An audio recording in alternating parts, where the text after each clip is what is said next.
بسم اللہ الرحمن الرحیم۔ چونکہ طوفان نوح نے پورے خطہ ارضی کو اپنی لپیٹ میں لینا تھا، لہٰذا ان پر لازم تھا کہ حیوانات و نباتات کی نسل کو باقی رکھنے کے لیے ہر ایک حیوان کا جوڑا جوڑا کشتی پر سوار کرتے اور تمام نباتات کے بیجوں یا پودوں کو اپنے ہمراہ کشتی میں رکھتے۔ جب حضرت نوح علیہ السلام کشتی مکمل کر چکے تو اللہ تعالیٰ نے ان پر وحی نازل فرمائی کہ اے نوح، تم سریانی زبان میں اعلان کرو کہ دنیا کے تمام حیوانات تمہارے پاس اکٹھے ہو جائیں۔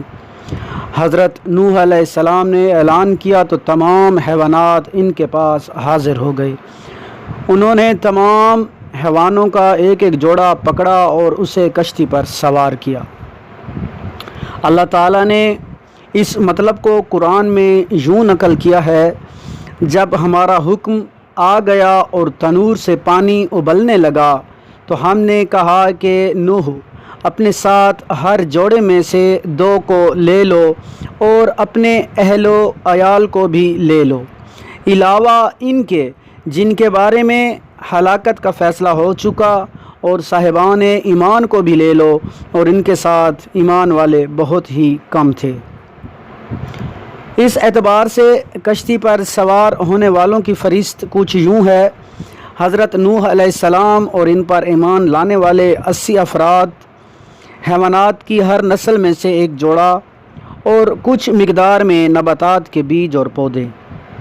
ہر مسافر اپنی مخصوص جگہ پر بیٹھنا بہت بڑی مصیبت کے آنے کا منتظر تھا، جس کے ابتدائی آثار آشکار ہو چکے تھے۔ ان میں ایک نشانی یہ تھی کہ حضرت نوح کے گھر میں تنور سے پانی ابلنا شروع ہو گیا تھا۔ ہر طرف سے آسمانی بجلی کے گرجنے اور چمکنے کی صدائیں دیکھی اور سنی جا رہی تھیں، گویا کہ ہر چیز ایک بہت بڑے حادثے کی خبر دے رہی تھی۔ حضرت نوح علیہ السلام اپنی گنہگار قوم کو سال تک عذاب الہی سے ڈراتے رہے، لیکن انہوں نے ہر بات کو مذاق سمجھا اور نوح کی سفارشات کی ذرا برابر اعتنا نہ کی۔ حضرت نوح علیہ السلام کئی صدیوں تک اپنی قوم کو راہ حق کی طرف ہدایت کرنے کی کوشش میں لگے رہے، لیکن بہت تھوڑے لوگ ان پر ایمان لائے۔ نوح مکمل طور پر اپنی قوم کی ہدایت سے مایوس ہو چکے تھے، کیونکہ وہ دیکھ رہے تھے کہ روز بروز ان کی ہٹ دھرمی میں اضافہ ہوتا جا رہا ہے اور اذیت دینے سے باز نہیں آ رہے۔ وہ فکری اور روحانی طور پر اس قدر مسخ ہو چکے تھے کہ ان کے راہ راست پر آنے کی ذرا برابر امید نہ تھی، حتیٰ کہ ان کی آئندہ نسلوں سے بھی ایسی کوئی توقع نہ تھی۔ ادھر اللہ تعالیٰ نے حضرت نوح علیہ السلام پر وحی نازل کی۔ سورہ ہود آیت نمبر 36: تمہاری قوم میں ہرگز کوئی بھی ایمان نہیں لائے گا علاوہ ان کے جو ایمان لا چکے۔ اس ساری صورتحال کا مشاہدہ کرنے کے بعد حضرت نوح علیہ السلام نے اپنی قوم کو اس لائق سمجھا کہ اس کے لیے بد دعا کی جائے، جسے قرآن نے یوں حکایت کی: پروردگار، اس زمین پر کافروں میں سے کسی بسنے والے کو نہ چھوڑنا کہ تو انہیں چھوڑ دے گا تو تیرے بندوں کو گمراہ کریں گے، اور فاجر و کافر کے علاوہ کوئی اولاد بھی پیدا نہیں کریں گے۔ بس یہی وہ وقت تھا کہ عالم گیر طوفان عذاب بن کر نازل ہوا اور ہر طرف سیلاب ہی سیلاب تھا۔